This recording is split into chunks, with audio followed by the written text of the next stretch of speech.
खुल जाएंगे आपके सारे रास्ते। परीक्षा में सिलेक्शन ले तो सही, जीवन में सब होगा हासिल, तू सिलेक्शन की जिद पर अड़ तो सही।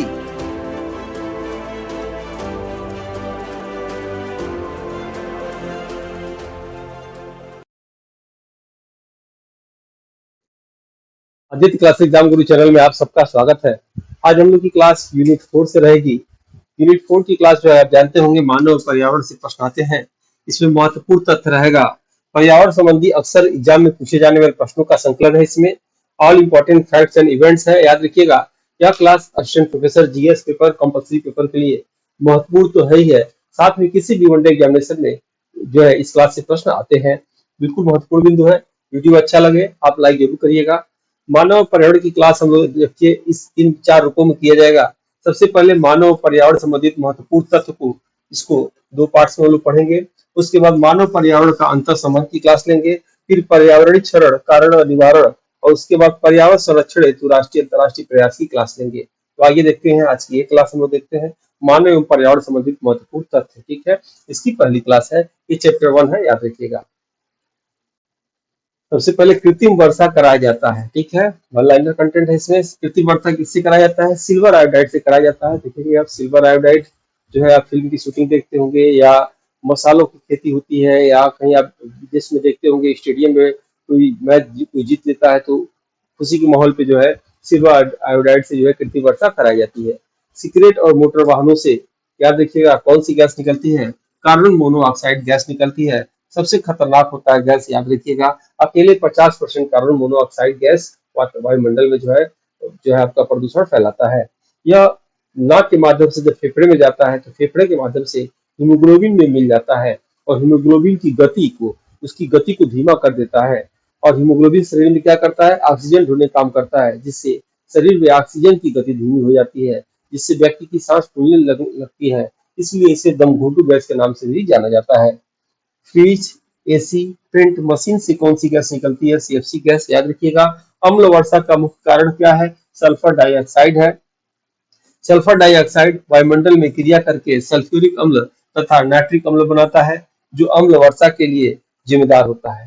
ठीक है, वायुमंडल में ओजोन परत फिल्टर करता है परावैंगनी किरणें, याद रखिएगा। पृथ्वी पर जल की मात्रा 71% है, ये आप याद रखेंगे। पृथ्वी पर स्थल की मात्रा 29% है। और पृथ्वी पर तापमान बढ़ने के 3 मुख्य कारण है। पहला, कार्बन डाइऑक्साइड का बढ़ना। आपके एग्जाम में अगर ऑप्शन 4 ऑप्शन दे, पहला ऑप्शन क्या लगाएंगे? CO2। वायुमंडल का तापमान बढ़ने का कारण क्या है? CO2। ठीक है, पृथ्वी जो विपरीत हवाओं के टकराने के कारण भी वायुमंडल का तापमान जो है पृथ्वी का तापमान बढ़ता है। सूर्य की विकिरण द्वारा भी इस पृथ्वी का तापमान बढ़ता है। विकिरण क्या है? दिन में सूर्य का प्रकाश पृथ्वी पर आता है, और जब रात हो जाती है तो उसी जो है जो प्रकाश जिस चीज को गर्म किया जाता है, किसी पत्थर को किसी वस्तु को, तो उससे जो है हीट जो है निकलती है, याद रखिएगा। तो सूर्य की विकिरण द्वारा भी पृथ्वी का तापमान बढ़ता है। सूर्य व हाइड्रोजन बम तथा न्यूट्रॉन बम में क्रिया होती है। सूरज के अंदर हाइड्रोजन बम में और न्यूट्रॉन बम में कौन सी क्रिया होती है? नाभिक की संलयन होती है। अक्सर एग्जाम में पूछा जाता है, याद रखिएगा। उसके बाद परमाणु बम में कौन सी क्रिया होती है? तो नाभिक विखंडन की क्रिया होती है। द्रव हाइड्रोजन ऑक्सीजन का प्रयोग होता है कहाँ? रॉकेट में ईंधन के रूप में होता है। हीलियम का प्रयोग किया जाता है हवाई जहाज के पहियों में। गुब्बारे में भरी जाने वाली गैस का प्रयोग होता है हीलियम गैस, हाइड्रोजन गैस। ठीक है, नेक्स्ट आप देखेंगे प्रकाश संश्लेषण क्रिया के दौरान सभी पौधे छोड़ते हैं ऑक्सीजन छोड़ते हैं। प्रकाश संश्लेषण क्रिया के दौरान सभी पौधे ग्रहण करते हैं कार्बन डाइऑक्साइड। ये तो जनरल चीजें आप जान ही रहे होंगे। 24 घंटे ऑक्सीजन देने वाले पौधों में याद रखिएगा पीपल, तुलसी, नीम, aloe vera, snake plant, areca palm, Christmas, cactus और वाइल्ड जरबेरा।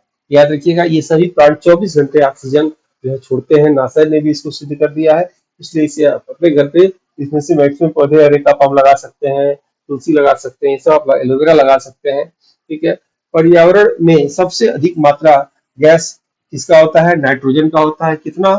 78%। पर्यावरण में ऑक्सीजन की मात्रा कितनी होती है?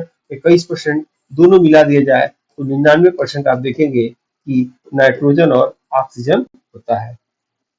नेक्स्ट, 1984 में भोपाल गैस कांड का कारण क्या था? मेथिल आइसोसाइनाइड या माइसी गैस। ठीक है। मूत्रालय बाथरूम की तीखी गंध का प्रमुख कारण क्या है? अमोनिया है। पर्यावरण में कार्बन डाइऑक्साइड की मात्रा 0.0379% है। गोताखोर अपने साथ गैस ले जाते हैं, ऑक्सीजन और हीलियम गैस ले जाते हैं। और ये मेरी टीम द्वारा जो है टेस्ट पेपर, बहुत ही बेहतरीन टेस्ट पेपर तैयार किया गया है, जो आपके एग्जाम में जीएस पेपर में आपके स्कोर को जरूर बढ़ाएंगे। याद रखिएगा, बिल्कुल सिलेबस के अनुसार समान अध्ययन के ये टेस्ट है। इसमें एक ही चीज को पहले आपको ई पीडीएफ मिलेगा, उसी ई पीडीएफ पे वीडियो मिलेगा, उसी वीडियो पे आपको टेस्ट मिलेगा, ताकि आप एक ही चैप्टर को 3 तरीके से जब आप पढ़ेंगे तो सभी क्वेश्चन आपको याद हो जाएंगे, आपका कॉन्सेप्ट एकदम क्लियर हो जाएगा। पहले ई पीडीएफ, वीडियो, फिर आपको जो है वीडियो वाइज टेस्ट, फिर आपको फाइनल टेस्ट मिलेगा, और तब जाके जीएस पेपर में आपको 100% पूर्णता आएगा। ये 10 का अनुभव है हम लोग के, इस हिसाब से आप पढ़ेंगे तो जीएस आपकी तैयार हो जाएगी। इस पेपर का वैलिडिटी एग्जाम तक है। एडवर्टाइजमेंट 51 का एग्जाम जब तक न हो जाए तब तक इसकी रहेगी। इसमें ई पीडीएफ नोट्स आपको दिया जाएगा, याद रखिएगा, हिंदी इंग्लिश से दोनों भाषा में है। 2014 से लेकर अब तक के सभी इसमें सालवर्ड पेपर है। इसमें रेगुलर प्रैक्टिस सेट एग्जाम तक अपडेट करके पूरा अपडेट होकर आपको मिलता रहेगा। जीएस की पूरी जिम्मेदारी टीम के पास है। और इसमें ऑर्गेनाइज क्लास बिल्कुल सीक्वेंस में सभी क्लासेस मिलेगा। याद रखिएगा, यूट्यूब पे सभी क्लासेस सीक्वेंस में नहीं होते हैं। इस टेस्ट का पूर्ण रूप से आपको लाभ उठाने के लिए टेस्ट पेपर को लेना ही चाहिए, क्योंकि यूट्यूब पे आए कई वीडियो को आगे चल के अनलिस्टेड कर दिए जाते हैं। इसमें टेस्ट सीरीज मिलेगा, और टेस्ट सीरीज आपको मॉडल पेपर के रूप में मिलेगा, जो सैकड़ों से ऊपर है। सिलेबस वाइज टेस्ट मिलेगा, यूनिट वाइज टेस्ट मिलेगा। इन सब का रेट 1999 है, लेकिन अभी आपको ये 1299 रुपए में मात्र दिया जा रहा है। हमेशा याद रखिएगा, अभ्यास करने से पूर्णता आता है, और अपनी गलतियों को एग्जाम से पहले प्रैक्टिस करके सुधारे, ताकि वो गलतियां एग्जाम सेंटर में आपकी ताकत बनकर आपको जीत दिलाए। ठीक है। इसलिए अगर आप अपना स्कोर बढ़ाना चाहते हो तो जो है ये टेस्ट पेपर ले लेना चाहिए। आज लीजिए, कल लीजिए, परसों लीजिए, रेट तो वही है, बल्कि जितना जल्दी आप खरीदेंगे उतना जल्दी जो है आप इसे प्रैक्टिस कर पाएंगे। टीम द्वारा ये 4 बुक निकाला गया है, चारों में अलग अलग जीएस समान अध्ययन के सभी सेक्शन से 6 यूनिट के इसमें क्वेश्चन है, याद रखिएगा। और 80 मॉडल पेपर मिलेंगे। आप चाहे तो अमेजन से मंगा सकते हैं, मंगाने का कोई चार्ज आपको नहीं लगेगा, डिलीवरी चार्ज इसमें फ्री कर दिया गया है। और ये आपको एक बुक जो है अवार्ड आंसर शीट आपको इसमें फ्री में मिलेगी। ये मात्र 499 रुपए का है। आप चाहे तो इससे मंगा सकते हैं। बुक को यदि मैं दिखाना चाहूँ तो ये आपको 4 बुक है। मेरे हिसाब से किसी भी एग्जाम से एग्जाम देने से पहले इन चारों बुकों में जो महत्वपूर्ण चुनिंदा प्रश्न है उसको आपको 2-3 बार पढ़ के एग्जाम में ही जाना चाहिए। अक्सर इससे ही प्रश्न जो है आते हैं। साथ में आपको मार्कशीट आपको ये फ्री में दी जा रही है। ठीक है। चलिए आते हैं क्लास में। जो लोग भी हमारी टीम से जुड़ना चाहते हैं, सभी वीडियो के लिंक लेना चाहते हैं, उनको इस व्हाट्सएप ग्रुप से जरूर जुड़ जाना चाहिए, और ये टेलीग्राम ग्रुप जो भी आप चाहे तो जुड़ सकते हैं, ताकि सभी वीडियो के लिंक और महत्वपूर्ण सूचनाएं इसमें दी जाती हैं। आगे देखते हैं हम लोग। पोस्टर को चमकाने के लिए किया जाता है नियान गैस का प्रयोग किया जाता है। अंटार्कटिका से ओजोन छिद्र स्पष्ट देखा जाता है 16 सितंबर को, याद रखिएगा। पृथ्वी के घूर्णन गति के कारण होता है दिन और रात होता है। पृथ्वी के परिक्रमण गति के कारण होता है मौसम परिवर्तन होता है। आंसू गैस में शामिल होता है क्लोरीन, क्लोरो, बेंजोल, मेलोनाइट्राइल। और हवाई जहाज के पहियों में भरा जाता है हीलियम गैस। लॉफिंग गैस कहा जाता है नाइट्रस ऑक्साइड को, याद रखिएगा। अक्सर एग्जाम में पूछता है हंसने वाली गैस का नाम क्या है। आप क्या लगाएंगे एग्जाम में? कौन सा आंसर? नाइट्रस ऑक्साइड लगाइएगा। ठीक है। उसके बाद सड़क पर लगे बल्ब में भरा जाता है सोडियम गैस। पोस्टर को चमकाने के लिए प्रयोग होता है नियान गैस, अभी आया था। ये क्या होता है? Compress natural gas. यूएन का फुल फॉर्म क्या होगा? यूनाइटेड नेशन या संयुक्त राष्ट्र। एलपीजी का फुल फॉर्म क्या होगा? लिक्विड पेट्रोलियम गैस, जिसमें प्रोपेन ब्यूटेन होता है, तथा महकने के लिए मरकैप्टन गैस मिला होता है। याद रखिएगा, सभी कंटेंट इंपॉर्टेंट है, आपको याद होना चाहिए। आप जो है बिल्कुल याद करके जाइएगा, या 2-3 बार इस वीडियो को देखिएगा तो आपको याद हो जाएगा। इको मार्क किस लिए होता है? पर्यावरण प्रदूषण के लिए।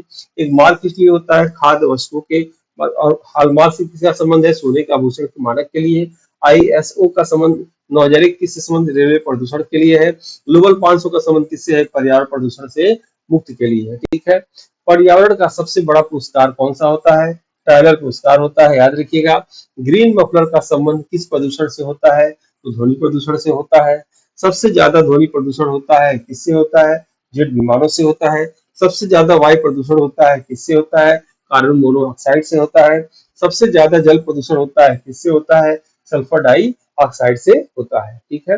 ये प्रमुख दिवस है, बिल्कुल आप देखेंगे इंपॉर्टेंट है, तो तो यहाँ देखेंगे फरवरी से जून तक के इसमें दिए गए हैं इस पेज में, और इस पेज में जुलाई से दिसंबर तक के दिए गए हैं, बिल्कुल पर्यावरण संबंधित है। तो मेरे साथ आपको मालूम ही होगा, आप बोलेंगे आप भी। 2 फरवरी को कौन सा दिवस मनाया जाता है बताइए? विश्व आर्द्र भूमि संरक्षण दिवस मनाया जाता है। 20 मार्च को कौन सा दिवस मनाया जाता है? तो विश्व गौरैया दिवस मनाया जाता है। 21 मार्च को कौन सा दिवस मनाया जाता है? विश्व वन दिवस मनाया जाता है। 22 मार्च को कौन सा दिवस मनाया जाता है?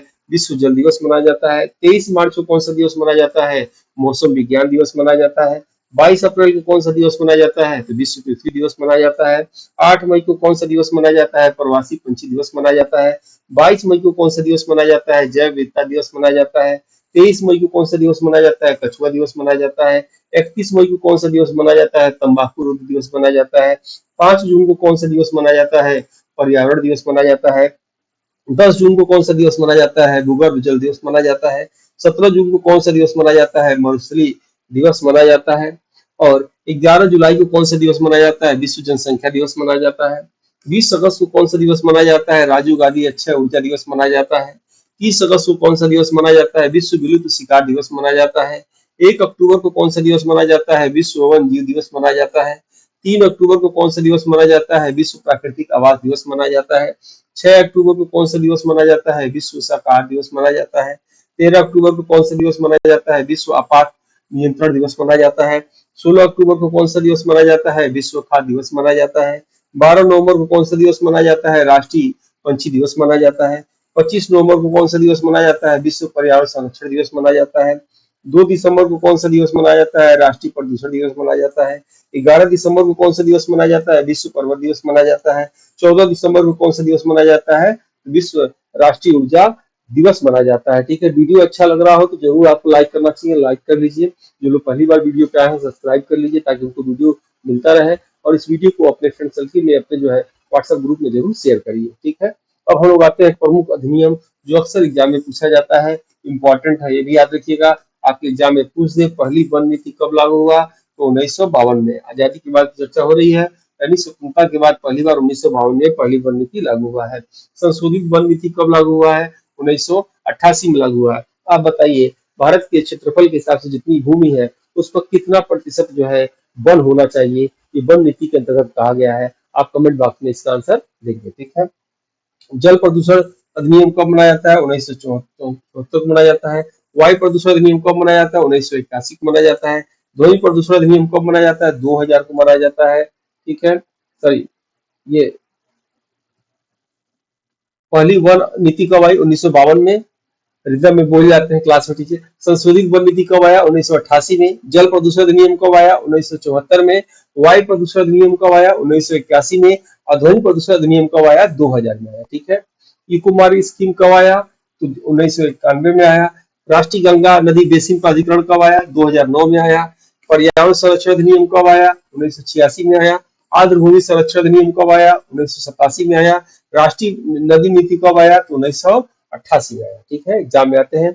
एक मार्क एक्ट कब आया? पूछा हुआ है, याद रखिएगा, ये इंपॉर्टेंट है। 1937 में। वायु प्रदूषण व नियंत्रण अधिनियम कब आया? 1981 में। वन संरक्षण अधिनियम कब आया? 1980 में। वन जीव संरक्षण अधिनियम कब आया? 1972 में।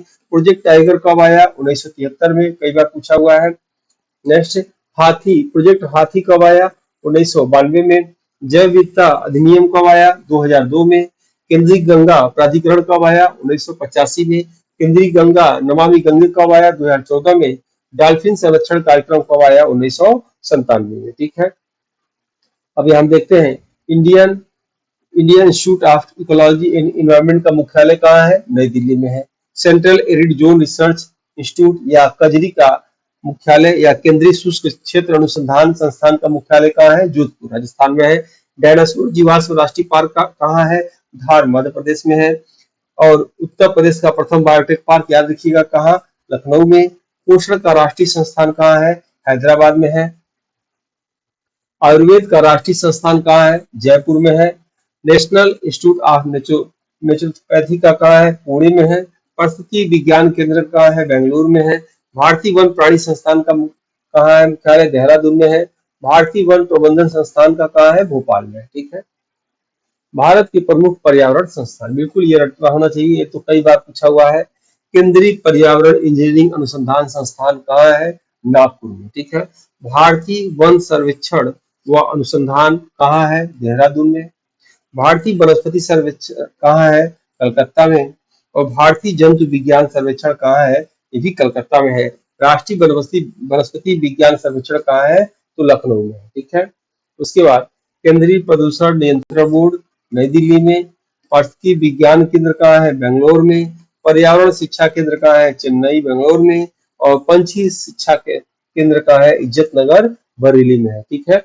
और ये टेस्ट पेपर जो उनको चाहे ले सकते हैं, बिल्कुल आपकी स्कोर को ये बढ़ाएगा। ये बुक है, कमेंट बॉक्स में इसका लिंक दिया गया है, टेस्ट का भी इसका आप चाहे तो देख ले सकते हैं। और ये आप चाहे तो जुड़ सकते हैं हमारे व्हाट्सएप और टेलीग्राम ग्रुप से। आइए आगे उसमें देखते हैं। भारत के प्रमुख कृषि शोध संस्थान, ये भी आपको याद होना चाहिए। भारतीय कृषि अनुसंधान संस्थान नई दिल्ली में है। भारतीय गन्ना अनुसंधान संस्थान कोयम्बटूर तमिलनाडु में है।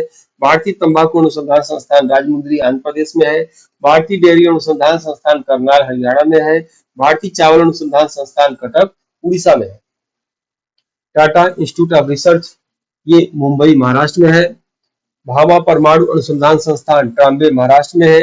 Diesel locomotive works Mahuadi Varanasi में है। भारत में सबसे ज्यादा जो है जीव अभ्यारण्य कहाँ है? अंडमान निकोबार में। भारत में सबसे विशाल मछली घर मुंबई में है। भारत में सबसे विशाल चिड़ियाघर अलीपुर कलकत्ता में है। और भारत में सबसे विशाल पंछी उद्यान भरतपुर राजस्थान में है, ठीक है। महत्वपूर्ण तथ्य याद रखिएगा, इंपॉर्टेंट, ये अक्सर एग्जाम में पूछे जाते हैं कि पर्यावरण का निर्माण होता है। पर्यावरण का निर्माण कैसे होता है? तो जैविक घटक, अजैविक घटक और ऊर्जा घटक। जैविक घटक को कह सकते हैं जो शोषण होते हैं, जो सजीव होते हैं, जो शोषण करते हैं। और जैविक घटक जो निर्जीव होते हैं, जो शोषण नहीं करते हैं, ठीक है। और ऊर्जा घटक, ठीक है। पृथ्वी शिखर सम्मेलन प्रथम कब हुआ था? 1992 में रियो डी जेनेरियो ब्राजील में हुआ था। नाइट्रोजन व ऑक्सीजन का प्रतिशत वायुमंडल में कितना है? 99%। पारिस्थितिकी शब्द का प्रयोग किसने किया था? अर्नेस्ट हैकल ने किया था। पारिस्थितिकी शब्द का संकल्पना किसने दिया था? एजी टांसले ने दिया था। पारिस्थितिकी शब्द होता है खुला तंत्र होता है। पारिस्थितिकी असंतुलन का मुख्य कारण क्या है? वनोन्मूलन या वनों की कटाई होता है।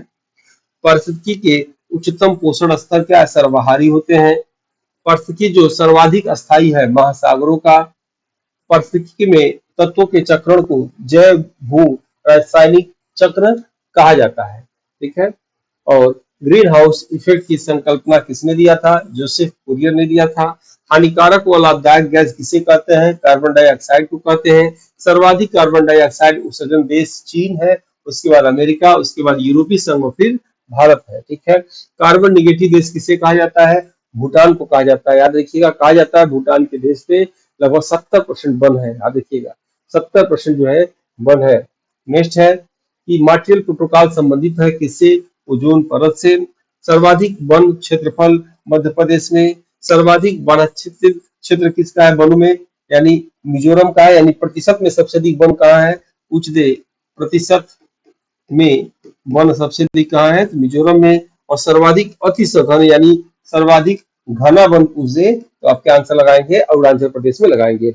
यानी इसकी क्लास हमने की पहली क्लास समाप्त हो गई, दूसरी क्लास आएगी, तब जाके हम लोग क्रम से ऐसे पढ़ेंगे तो समझ में आएगा। वीडियो अच्छा लग रहा हो आप जो है लाइक जरूर करिएगा, पहली बार जो लाइक सब्सक्राइब कर लीजिए। जल्दी मिलते हैं हम लोग नेक्स्ट वीडियो में, तब तक के लिए जय हिंद जय भारत। इस समान अध्ययन की मॉडल पेपर बुक को हिंदी एवं अंग्रेजी दोनों भाषा में तैयार किया गया है, जो कि समान अध्ययन एग्जाम में किसी भी प्रदेश के असिस्टेंट प्रोफेसर एग्जाम, जीडीसी, प्रवक्ता एग्जाम के साथ LT grade, GIC, TGT, PGT आदि एग्जाम में सहायक सिद्ध होगा। उपरोक्त एग्जाम के विगत वर्षों के पेपर का एनालिसिस करने के बाद वर्तमान एग्जाम पैटर्न पर इसको अनुभवी टीम द्वारा तैयार किया गया है, जो कि आपके समान अध्ययन जनरल स्टडीज एग्जाम